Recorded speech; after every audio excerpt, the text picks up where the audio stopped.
네, 사도행전 강의 오늘이 31번째입니다. 우리는 11장에서 최초의 이방인 교회라고 할 수 있는 안디옥 교회가 시작되는 것을 태동하는 것을 함께 보았습니다. 이제 오늘 본문 12장에서 다시 이 사도행전의 무대가 그 사도행전의 그 카메라의 렌즈가 안디옥에서 다시 예루살렘으로 옮겨지는 것을 보게 됩니다. 오늘 본문이 그러합니다. 헤롯이 분봉한 헤롯이 교회를 박해하는 가운데 야고보가 순교하고 사도 야고보가 순교하고 베드로는 옥에 갇히게 되는데요. 그래서 이 일로 교회가 간절히 기도할 때에 기적적으로 베드로가 천사에 의해서 사실은 하나님의 역사죠. 그 옥에서 나오게 되는 구원받는 그런 그것이 오늘 본문의 내용입니다. 본문 1절부터 3절까지를 제가 다시 한번 읽어보겠습니다. 그때 헤롯 왕이 손을 들어 교회 중에서 몇 사람을 해하려 하여 요한의 형제 야고보를 칼로 죽이니 3절 유대인들이 이 일을 기뻐하는 것을 보고 베드로도 잡으려 할세 때는 무교절 기간이라. 1절에 그때, 그러니까 11장으로 우리가 본다면, 이 사도행전의 흐름으로 본다면 11장의 마무리가 그 바울과 바나바가 안디옥 교회에서 모은 그 구제 헌금을 이제 유대 예루살렘 교회로 이제 전달하러 가는 거죠.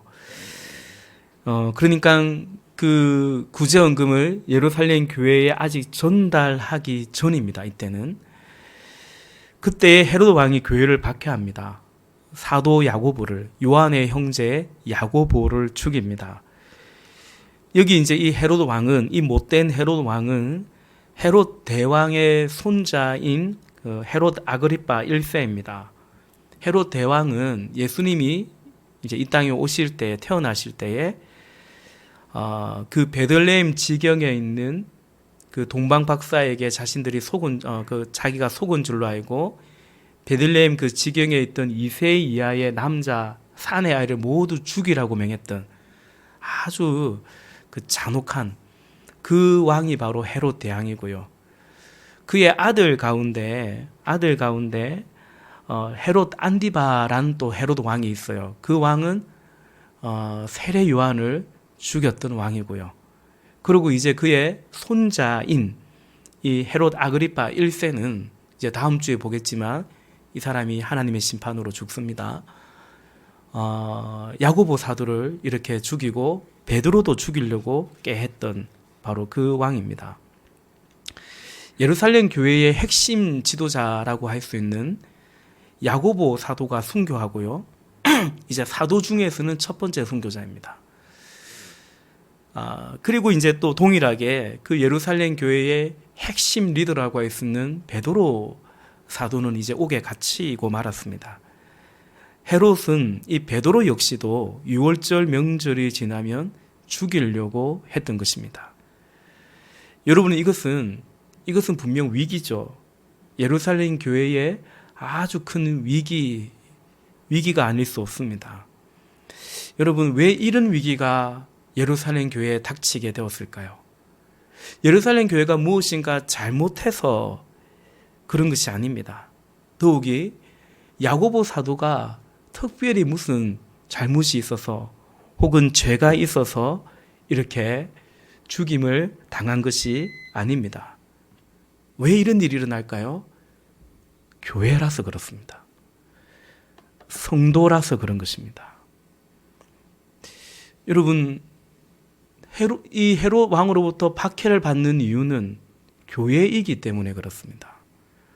야고보 사도가 순교한 이유는 그가 주의 복음을 열심히 전했던, 주의 계명을 지켜갔던 성도였기 때문에 그렇습니다. 여러분, 교회는 마태복음 16장에서 예수님이 친히 말씀하신 것처럼 교회는 음부의 권세를 이기는 곳입니다. 다시 말하면 음부의 권세와의 싸움이 있는 곳이 교회입니다. 치열한 영적 전쟁이 있습니다. 다만 이미 잠든 교회는 표면적으로 보면, 어떻게 보면 상대적으로 볼 때 이런 전쟁이 덜 치열합니다. 그도 그럴 것이 이 사단이 건드릴 필요가 별로 없는 거죠. 이미 잘 자고 있는데 이미 목적을 거의 달성한 거나 마찬가지이기 때문에, 지난 주일의 말씀으로 본다면 이미 시험에 들어 있기 때문에 그렇게 건드려서 시험에 더 들게 할 이유도 없는 거죠. 잠들어 있으니까. 반면에 음부의 권세를 깨뜨리며 복음을 전하는, 생명을 전하는 그 교회는 동일하게 그렇게 살아서 활동하는 사단의 공격, 전쟁 속에 있다라는 사실을 우리는 보게 됩니다. 그것이 오늘 본문처럼 외적인 형태의 이런 공격일 수도 있습니다. 외부적인 핍박, 박해일 때도 있습니다. 그리고 때로는 우리가 앞서 보았던 것처럼 아나니아와 삽비라처럼 교회 내에서, 혹은 그 고린도 교회처럼 내부적 모습의 이 어둠의 세력의 공격일 때도 있는 것입니다. 그런데 여러분, 제가 종종 말씀드리지만 교회의 역사에서, 교회사에서 교회가 박해로 무너진 적이 거의 없습니다. 이렇게 비록 순교는 했을지언정, 옥에 갇히기도 했을지언정, 교회는 박해를 받을 때 마침내 더 정결해져 갔고, 그리고 결국은 더 서갔다라는 사실을 교회의 역사, 또 성경은 기록하고 있습니다. 반면에 교회가 평안을 넘어서 안락해져 갔을 때에는 그래서 박해를 받는 것이 아니라 오히려 그 무엇을 박해를 할 수 있을 정도의 힘을 가졌던 교회는 어김없이 타락하고 쓰러져 갔던 것이 교회의 역사입니다. 그러므로 여러분, 이런 어떤 고난, 박해, 우리의 어떤 실패만이 영적 전쟁이 아닙니다. 그 반대 또한 영적 전쟁입니다. 아니, 어떤 의미에서 보면 더 고차원적인 그런 전투입니다. 제가 몇 주 전에 말씀드렸죠. 구약 시대에는 바알 신당이 있어서 거기서도 제사하고 하나님의 성전에서도 제사했다면, 예루살렘 때에는 바알 신당은 없는데 그 성전이 그냥 바알 신당처럼 바뀐 거 아닙니까? 재물 바꿔주고 돈 바꿔주고 그런 그 만문을 숭배했던, 그래서 어떤 의미에서 보면 더 영적으로 위험한 지경에, 위기에 있던 것이 그런 모습이었던 것처럼 그렇습니다, 여러분. 야고보 사도가 순교하고 베드로도 이제 곧 죽을 위기에 놓여 있는 거죠. 그러자 예루살렘 교회는 이 위기 속에 모여서 간절히 하나님께 기도합니다. 본문의 5절입니다. 이에 베드로는 옥에 갇혔고 교회는 그를 위하여 간절히 하나님께 기도하더라. 아멘.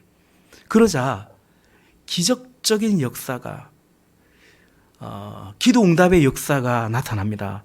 우리 6절과 7절인데요. 같이 읽어볼까요? 본문 12장 6절입니다. 시작. 헤롯이 잡아내려고 하는 그 전날 밤에 베드로가 두 군인 틈에서 두 쇠사슬에 매여 누워 자는데 파수꾼들이 문 밖에서 옥을 지키더니 호련히 주의 사자가 나타나매 옥중에 광채가 빛나며 또 베드로의 옆구리를 쳐 깨워 이르되 급히 일어나라 하니 쇠사슬이 그의 손에서 벗어지더라. 아멘. 하나님의 기적적인, 전적인 하나님의 역사죠. 베드로가 우리가 오늘 본문에서 읽은 것처럼 감옥에서 나오게 됩니다. 바로 헤롯이 죽이기로 마음먹고 있는 바로 그 전날 밤에, 그야말로 극적이고 드라마틱한 이야기입니다. 역사입니다. 4절에 보니까 베드로를 옥에 가두어서 군인 4씩 4패에게 맡겨 교대 근무하고 조를 지어가지고 철저하게 베드로를 지키려고 했던 최정의 파수꾼이 있었지만 하나님의 역사에는 소용이 없습니다. 그를 결박했던, 꽉 묶어놨던 쇠사슬도 아무 소용이 없었던 것입니다. 그리고 우리가 읽어서 알겠지만 여러 파수를 거칩니다. 우리 교도소 가도 그렇지 않습니까? 철문이 하나만 있는 게 아닙니다. 밖에까지 놓으려면 여러 겹겹의 그 철문, 쇠문도 척척 열리고 베드로는 결국 감옥에서 나옵니다. 이게 지금 생시인지 한상인지 구분도 못한 채 베드로는 전적인 하나님의 역사 가운데 이렇게 나옵니다.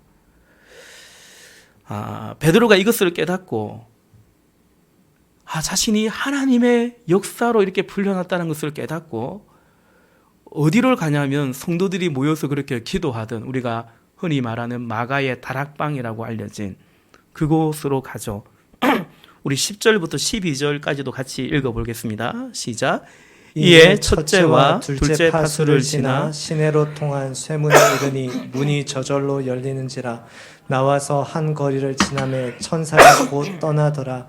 이에 베드로가 정신이 들어 이르되 내가 이제야 참으로 주께서 그의 천사를 보내어 나를 헤롯의 손과 유대 백성의 모든 기대에서 벗어나게 하신 줄 알겠노라 하여 깨닫고 마가라 하는 요한의 어머니 마리아의 집에 가니 여러 사람이 거기에 모여 기도하고 있더라. 아멘. 하나님의 역사구원의 은혜입니다. 기도의 응답입니다. 그런데 여러분, 베드로가 그렇게 갇혀있던 그 철문들을 통과해서 나온 베드로가 말이죠. 그 묶여있던 쇠사슬이 풀어지고 나온 이 베드로가 말이죠. 이제 그 집, 그러니까 그를 위해서 그가 풀려나기를 간절히 기도하고 있던 그 집에서는 그만 딱 막히고 마는 것을 우리는 보게 됩니다. 우리 13절부터 또 한번 읽어보겠는데요. 13절부터 16절까지 우리 한 절씩 교독해서 읽겠습니다. 제가 13절 읽을게요. 베드로가 대문을 두드린데 로데라 하는 여자아이가 영접하러 나왔다가 베드로의 음성인 줄 알고 기뻐하여 문을 미처 열지 못하고 달려 들어가 말하되 베드로가 대문 밖에 섰더라 하니 그들이 말하되 네가 미쳤다 하나 여자아이는 힘써 말하되 참말이라 하니 그들이 말하되 그러면 그의 천사라 하더라. 베드로가 문 두드리기를 그치지 아니하니 그들이 문을 열어 베드로를 보고 놀라는지라. 아멘. 아멘. 제가 언젠가 이 본문으로 설교를 한 적이 한 2번 있는 것 같아요. 제 기억에만. 우리 교회에서도 한 것 같아요. 여러분, 이분들이 지금 베드로를 위해서 베드로를 구원해 달라고 간절히 기도했더랬습니다. 그러나 그가 풀려 나와서 그들에게 이렇게 딱 왔을 때에 이들의 보인 반응은 뭐였습니까? 15절에 보니까 로데라는 여자아이가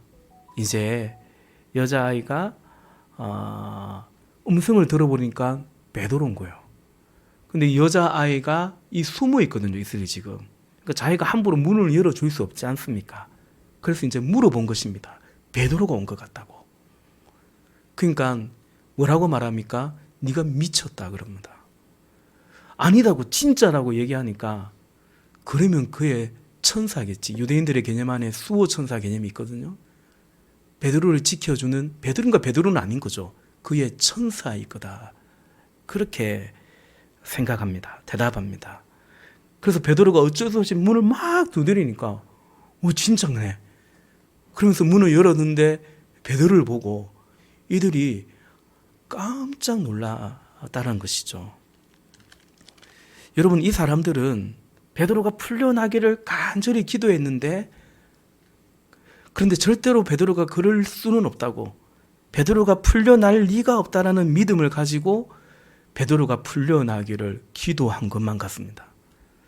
마치 안 될 거다, 그럴 리가 있나, 이루어질 리가 없다라는 믿음으로 이루어지기를 기도한 것과 같습니다. 이상하죠, 그죠? 뭐 그런 기도가 있나 싶습니다. 그런데 여러분, 이것이 오늘 이 본문의 예루살렘 교회 성도들의 모습만은 아닌 것 같습니다. 기도합니다. 이분들이 기도합니다. 근데 기도하시는 이분들의 머리 안에는, 그리고 때로 우리들의 머리 안에는, 기도할 때 그 생각 안에는 하나님을 생각하지 못하고 이 상황에 완전히 몰두하고 있을 때가 있는 것 같습니다. 이 상황이 어떤 상황입니까? 야고보 사도가 죽었습니다. 헤롯이 죽인 겁니다. 그리고 그냥 객관적으로 볼 때는, 정황적으로 볼 때는 베드로도 죽을 것 같습니다. 야고보 죽인 헤롯이 베드로라고 왜 못 죽이겠습니까? 이제 날이 밝으면 죽는 겁니다. 그 상황에 완전히 몰두하고 더 나아가 함몰되어 있는 겁니다. 지난 주일에 말씀드린 것처럼 우리의 생각과 우리가 생각하는 것보다, 우리가 구하는 것보다 더 넘치도록 그 능력 가운데 역사하시는 하나님을 바라봐야 되는데, 하나님께 기도는 하는데 머릿속에는 이 위기가 지배하고 있는 것을 보게 되는 거죠. 그래서 하나님이 아닌 그 상황에, 그 위기에 함몰되어 있음을 보게 됩니다. 여러분, 사도 바울이 기도할 때 아무것도 염려하지 말고 감사함으로 하나님께 아뢰라고 합니다. 근데 솔직히 우리가 주로 언제 기도합니까? 염려가 있을 때 주로 기도합니다. 그래서 염려와 기도가 주로 같이 갈 때가 많습니다. 그러면요, 염려가 이겨버릴 때가 의외로 많습니다. 그래서 감사함으로 하나님께 아뢰라는 것은 뭘까요? 이 기도에 응답하실, 우리의 구하고 생각하는 것보다 더 넘치도록 하실 하나님을 바라보고 기도하라는 것입니다. 그러면 감사함으로 아뢰 수 있습니다. 왜요? 이 기도대로 되면 좋겠고요. 비록 이 기도대로 안 된다 할지라도 하나님이 합력하여 선을 이루시는 하나님이 우리의 아버지라는 사실, 그 믿음으로 우리가 기도하라라는 그 뜻인 것입니다. 여러분, 잘 생각해 봐야 하는 것이, 지금 이들은 하나님을 믿고 의지하기보다는 이런 절대절명의 위기 속에서 그냥 손 놓고 있을 수는 없으니까 뭐 해야 되겠습니까? 기도해야죠. 근데 기도는 하는데 하나님을 믿고 의지하기보다는 지금 기도라는 이 행위를 그냥 붙들고 있는 것만 같은 거죠. 더 말하면, 어려운 말이 될지 모르겠습니다. 하나님 아닌 하나님을 의지하는 나의 믿음을 믿고 있는 겁니다. 하나님을 믿고 있다고 하는 나의 믿음을 의지하고 있는 그 기도가 하나님을 향하지 못하고 기도라는 행위에 그치고 있다는 거죠. 기도라도 해야죠. 그런데 그냥 있을 수는 없죠. 덜하면 더 불안한 거죠. 그런데 여러분, 괜찮습니다. 왜냐하면 우리가요, 이분들처럼, 이분들이 연약합니다. 아니, 이분들만 그런 게 아니고 우리도 연약합니다. 제가 언젠가 말씀드린 적이 있는데, 저희 아버님이 암 수술 받으러 수술실 들어가셨어요. 그래서 가톨릭 재단의 가톨릭 병원이었거든요. 그 기도실이 있더라고요. 기도실에 들어가서 기도하는데 기도가 안 돼요. 5분도 안 앉아있고 또 나오게 되고, 내가 또 그 하다 기도했다가 또 나오게 되고 그래 되더라고요. 그러니까 우리가 그렇게 연약해요. 위기 속에서. 그래서 중보기도가 중요한 거예요. 누군가를 위해서 기도해야 되는 것입니다. 우리가 연약합니다. 우왕좌왕합니다. 베드로 풀려나기를 위해서 기도했지만 정작 베드로가 풀려나니까 믿지 못하는, 때로는 기도 자체도 우왕좌왕하는 것 같습니다. 갈피를 못 잡습니다. 그런데 여러분, 우리에게 소망이 있고 희망이 있는 것은 무엇이겠습니까? 사도 바울이 말한 것처럼 때로 우리는 마땅히 빌 바도 알지 못합니다. 그러나 하나님이 성령께서 연약한 우리를 도우신다라는 것입니다. 로마서 8장 26절 말씀, 이와 같이 성령께서도 우리의 약함을 도와주십니다. 우리는 어떻게 기도해야 할지도 알지 못하지만 성령께서 친히 이루 다 말할 수 없는 탄식으로 우리를 대신하여 간구하여 주십니다. 아멘. 사랑하는 성도 여러분, 우리에게 있어서 참으로 필요한 것은 믿음입니다. 그러니까 정말로 하나님을 믿는 믿음입니다. 나를 믿는 것이 아니라, 내 믿음을 믿는 것이 아니라, 내 기도를, 내 느낌을 믿는 것이 아니라 나의 경험이나 혹은 나의 인내를 믿는 것이 아니라 하나님을 믿는 것이죠. 하나님을 믿는 것이죠. 우리가 가정교회 얘기를 제가 자주 하죠. 준비해 가고 있는데요. 가정교회를 하다 보면 목사님들이 이런 말씀합니다. 이제 목자, 목녀님들이 섬겨가는데 의외의 분들이 묵묵히 잘 섬겨간다. 그런 말씀들을 하십니다. 의외의 분들, 왜 의외의 분들이라고 말할까요? 그분들이 누구냐면 자신은 잘할 수 없다고 생각하는, 그러니까 자신감, 제가 어떻게 해요? 이거 좀 못하겠습니다. 특히 이제 가정교회 세미나 다녀오고 온 이후에도 와, 저분들 대단하다. 이렇게 보고 온 거죠. 목자, 목녀들의 섬김을. 감동도 있고 감탄도 하는데 나는 못할 것 같다. 자신감 없어 하는 분들입니다. 그러니까 처음부터 애초에 자신에 대해서는 믿음이 없는 분들입니다. 근데 이분들이 의외로 목자, 목녀로 잘 섬긴다고 해요. 왜냐하면 이분들은 자신에 대한 믿음이 없기 때문에 처음부터 기도 없이는 안 된다라고 생각하는 거죠. 그게 무릎으로 나아가더라라는 것입니다. 근데 이것은 목자, 목녀님들만 그런 것이 아니고 제가 볼 때는 목사님들부터 그런 것 같습니다. 또 그렇다고 합니다. 가정교회를 성실하게 이렇게 묵묵히 잘 하시는 목사님들은 대체로 목회의 실패를 경험한 그런 목사님들입니다. 또 공통적인 것이 뭐냐면 자신의 설교에 대해서 굉장히 자신이 없어 하는 분들입니다. 여러분, 목사에게 설교라는 것은 아주 큰 부분 아닙니까? 근데 여기에 자신이 없으면 굉장히 목회하기가 부담이 되거든요. 근데 최영기 목사님부터 시작해서 자신이 설교를 잘한다라고 정말 생각 안 하는 그런 분들이 의외로 가정교회 목회를 참 잘하신다라는 겁니다. 그래서 가정교회를 이렇게 배워서 하면서도 공통적으로 어떤 생각을 잘 하시냐면 내가 이거 할 수 있겠나? 내가 할 수 있겠나? 컨퍼런스나 세미나 갔다 와서 저분이니까 하지 내가 할 수 있겠나?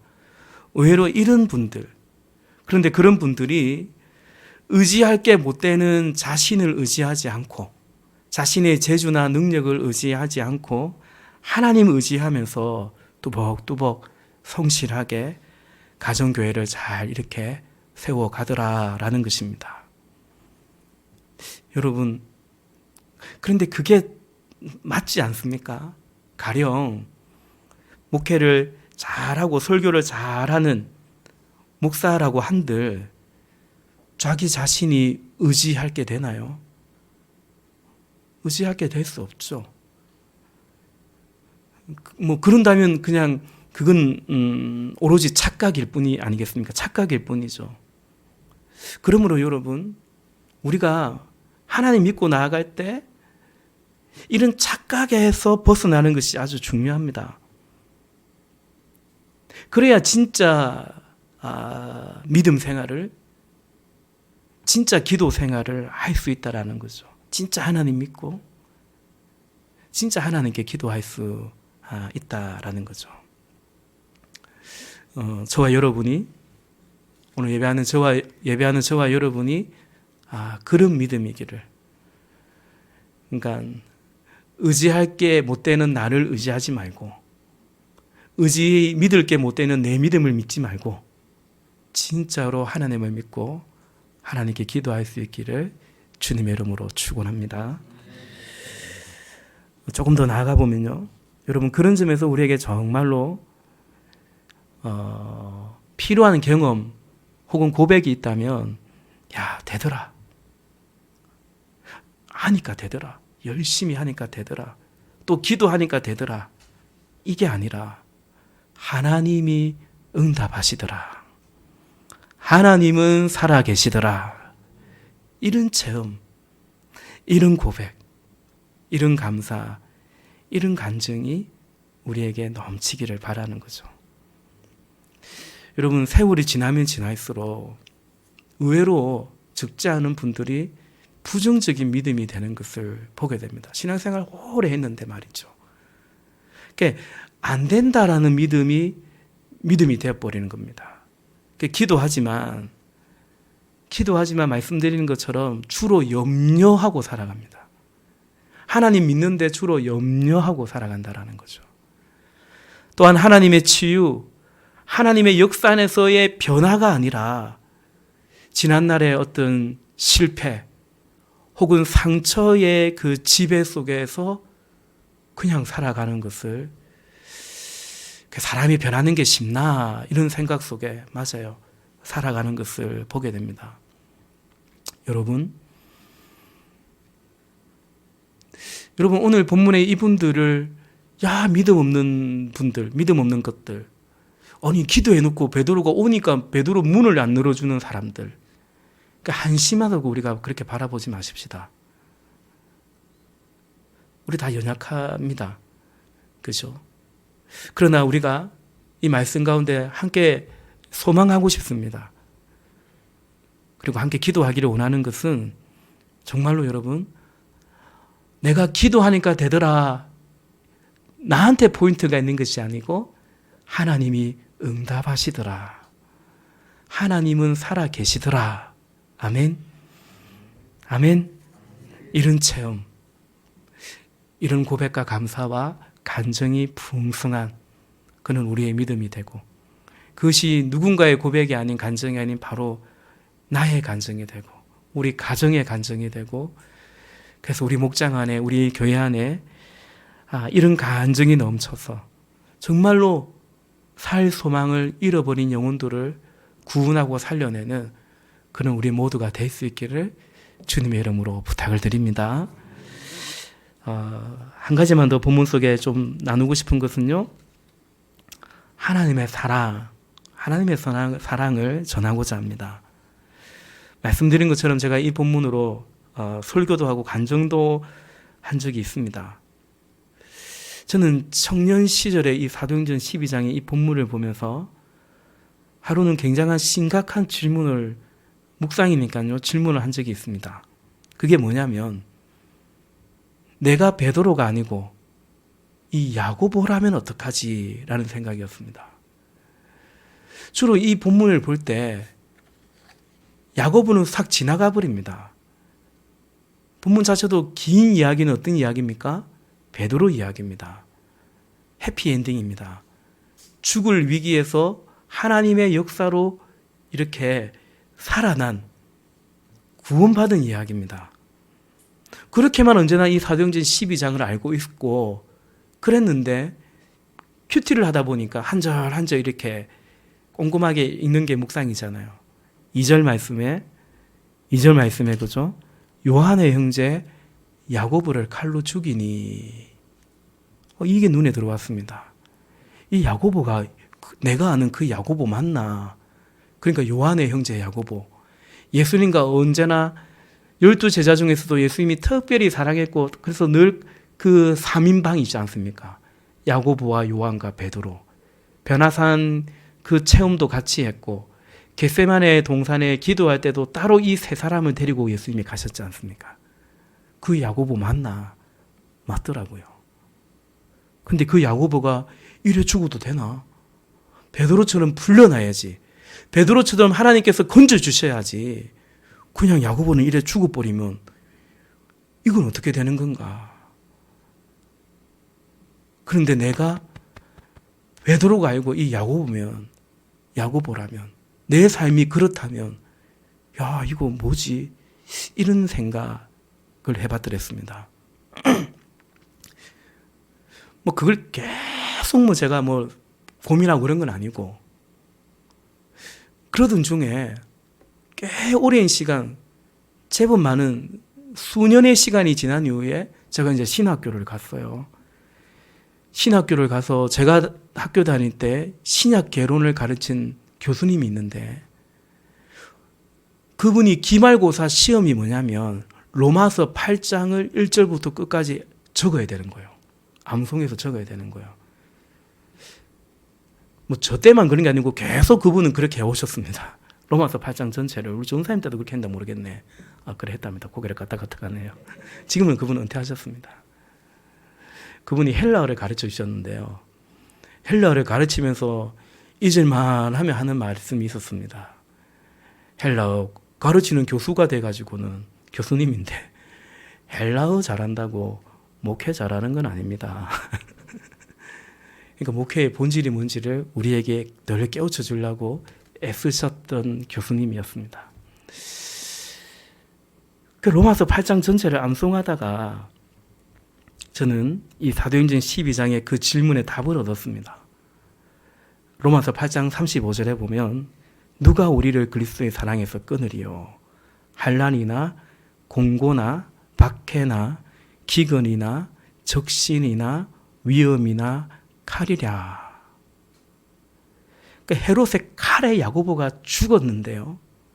그 누구도 헤롯도 그리고 그의 칼도 그리스도의 사랑에서 끊을 수 없다라는 것을 보았습니다. 그리고 결론적으로 로마서 8장의 제일 마지막 구절이 38절과 39절이죠. 우리 같이 읽어보겠습니다. 시작. 내가 확신하노니 사망이나 생명이나 천사들이나 권세자들이나 현재일이나 장래일이나 능력이나 높음이나 깊음이나 다른 어떤 피조물이라도 우리를 우리 주 그리스도 예수 안에 있는 하나님의 사랑에서 끊을 수 없으리라. 아멘. 아멘. 이전에도 이 말씀 전해드린 것 같습니다. 요즘 우리 목자 목녀님들이 말씀을 나누는데 그런 말씀을 하세요. 말씀 듣고 나가면서 잊어버리는 것 같다고. 나가면서 잊어버리는 것 같다고.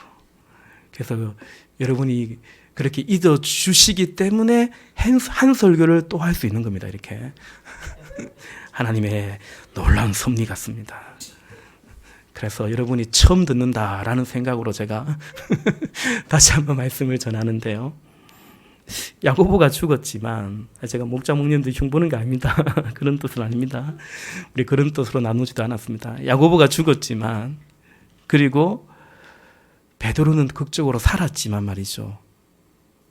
그 죽음, 사망으로 혹은 이렇게 살아나는 것, 생명으로 하나님의 사랑이 갈리는 것이 아니더라라는 것입니다. 사망이나 생명이나 그 어떤 것도 하나님의 사랑에서 끊을 수 없으리라 말씀하고 있습니다. 근데 그냥 하나님의 사랑이라고 말하지 않죠. 우리를 우리 주 예수 그리스도 안에 있는 하나님의 사랑이라는 거죠. 그러니까 우리 주 예수 그 안에서라고 한다면 그 안에서 사망이든 야고보처럼 그 안에서 생명이든 뭐 베드로도 나중에는 결국 순교하죠. 베드로처럼 혹은 그 안에서 풍부에 처하든 혹은 그 안에서 비천에 처하든 우리 주 예수 그 안에서 때로 우리가 성공하든 때로 우리는 그 안에서 실패하든 무엇인가 원하는 대로 척척 이루어지든지 간에 아니면 그 안에서 뭔가 내 뜻대로 잘 되지 않든지 간에 그것으로 하나님의 사랑이 갈리는 것이 아니라는 거죠. 우리 주 예수 그리스도 안에 있는 그러니까 하나님의 사랑은 우리의 삶에 일어나는 어떤 여러 가지 정황들이 아니라는 거죠. 하나님의 사랑은 우리 주 예수 그리스도라는 것이죠. 사랑이 여기에 있다라는 것입니다. 그 아들을 아끼지 않고 우리에게 주시니가 아들과 함께 다른 모든 것을 우리에게 은사로 선물로 주지 않겠느냐라고 말씀하는 것입니다. 하나님의 사랑에서 끊어진 것이 아니에요. 하나님 편에서도 하나님의 사랑에서 하나님이 야고보를 사랑하지 않아서 죽도록 내버려 둔 것이 아니에요. 더욱이 야고보 편에서도 그렇습니다. 내가 이렇게 죽는구나. 하나님이 나를 지켜주지 않는구나. 야고보가 그런 생각으로 순교한 것이 아니라는 것입니다. 우리 주님 안에서 마치 스데반 집사님이 천사의 얼굴을 했던 것처럼, 하나님 보좌 우편에 서신 그리스도를 바라보았던 것처럼 하나님의 사랑에서 끊어진 것이 아니다라는 것입니다. 우리 주 예수 그리스도 안에서. 일찍이 예수님이 말씀하셨죠. 마태복음 10장 28절에 보면 몸은 죽여도 영혼은 능히 죽이지 못하는 자들을 두려워하지 말고 오직 몸과 영혼을 능히 지옥에 멸하실 수 있는 이를 두려워하라 말씀하셨습니다. 말씀을 맺겠습니다. 사랑하는 형제자매 여러분, 하나님의 사랑을 나의 생각으로 다 판단하지 말고 제한하지 말기를 바랍니다. 또한 하나님을 믿는데 사실은 나를 의지하는, 내 믿음을 의지하고 내 기도를 의지하고 내 경험을 의지하는 그런 믿음이 되지 않기를 바라는 거죠. 더 나아가서 그래서 여러분 우리가 오늘도 겸손히 하나님의 사랑과 은혜를 더 사모하시고 기도를 하되 계속 기도하시면서 그 사랑 안에서 하나님을 높이며 감사하고 전할 수 있기를, 사도 바울이 로마서 8장에서 그 역시 환난 중에 있는데, 그 역시 기근과 적신 중에 있는데, 생명의 위협 속에 있는데, 사도 바울이 로마서 8장에서 이 하나님의 사랑을 노래하고 찬양하듯이 그렇게 우리가 하나님을 높이고 감사하고 전할 수 있기를 바랍니다. 나는 아무것도 아닙니다. 내가 뭐 할 수 있겠습니까? 그 고백이 우리에게 있고, 그런데 하나님께는 능치 못하심이 없습니다.